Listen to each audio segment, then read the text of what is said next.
Армысыздар, достар! Сегодня мы с вами получим ответ на вопрос, как сказать «проводи меня».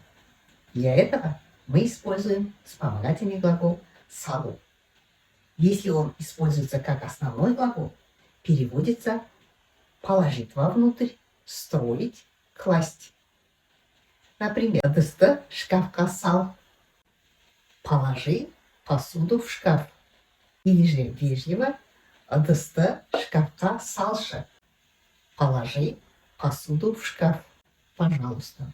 Если вы не забыли, в конце «ш» означает слово «пожалуйста».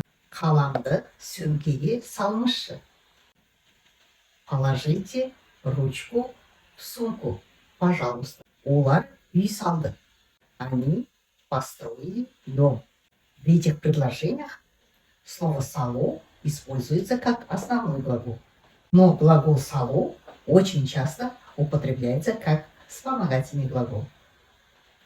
Если мы говорим «шығарып салу», это означает «проводить».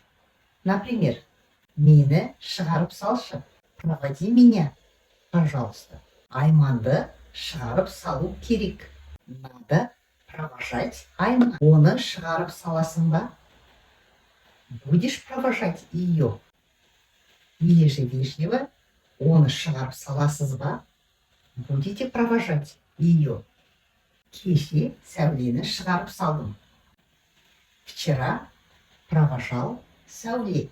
На этом мы сегодняшний урок завершаем. А в следующий раз у нас будут еще другие значения вспомогательного глагола «салу».